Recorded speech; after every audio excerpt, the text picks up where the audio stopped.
На фоне НОЦа и кампуса, которые предстоит строить, большая строительная история, большой объект, на некоторое время притихла тема объединения вузов, но сегодня вот она вновь стала актуальной. Что вообще ждет наших два университета и что ждет вообще высшую школу в нашей республике? Ну, вот сегодня была встреча, какие-то свежие Сегодня вы новости буквально есть? говорили на эту тему.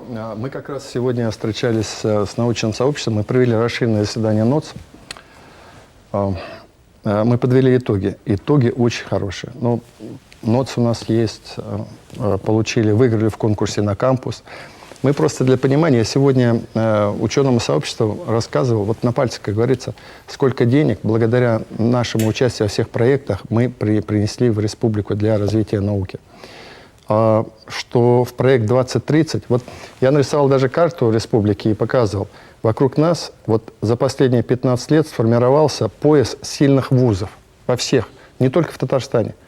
В Свердловске, в Удмуртии, в Пермском крае есть мощные вузы, которые пылесосом наших ребят отсасывали, и у нас при нашем потенциале все мне говорили, как так у вас нету федерального университета? Я говорю, нет.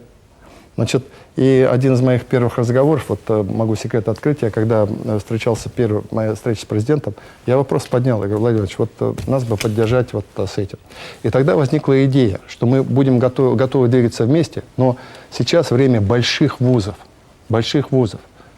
Многие европейские и зарубежные вузы, знаете, сколько студентов? До миллиона, до 100 тысяч студентов, 100-200 тысяч студентов.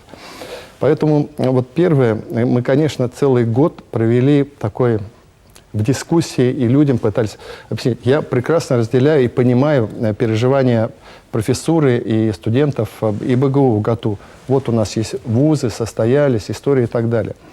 Но мы-то что предлагаем? Мы предлагаем, вот вы, значит, сегодня вот такие, да, но каждый год потенциал этих вузов будет уменьшаться. Каждый год они будут выбывать из конкурентной гонки крупных университетов. Они будут на обочине истории, это точно, понимаете?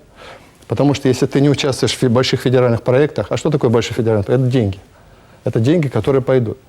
Вот. И посмотрите, как другие федеральные вузы развиваются. У нас не было шанса. Один шанс создать большой университет, взять его как локомотив и вот с ним таранить все и идти так. При этом, вот я еще раз хочу сказать, что мы постараемся, и это я гарант этой ситуации, мы сделаем так, что мы сохраним все лучшее, что было. Определенную идентичность вузов сохраним. Историю, культуру, традиции, диссертационные советы, лицензии, значит, профессорско-преподавательский состав, никаких сокращений, ничего. Более того, опять же, я предлагаю объединить вузы. Значит, для понимания, республика передает в этот объединяемый вуз 50 тысяч квадратных метров помещений. Мы здание на Заки Валиди, IQ-парк, мы передаем новому вузу. Понимаете вот это? Мы передаем 2 центра прототипирования, 1 центр прототипирования в ГАТУ передаем.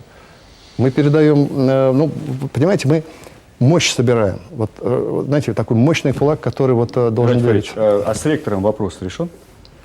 Нет. Это ректор объединенного вуза. Конечно.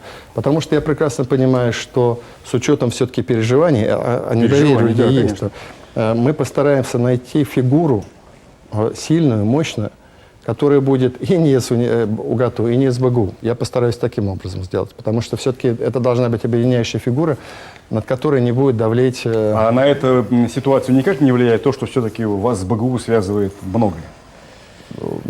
Часть моей жизни связывает с БГУ. Как это... Ох, ругались на меня, значит, преподаватели, пожилые, которые... Что ж ты ради делаешь? Ты же университет наш убиваешь. Вот. Долго приходилось объяснять. Нет, конечно, это не будет влиять, потому что я хочу все-таки, подчеркиваю, мы создаем не для того, чтобы что-то убить и сделать хуже. Мы создаем для того, чтобы на порядок выше сделать ситуацию, поднять.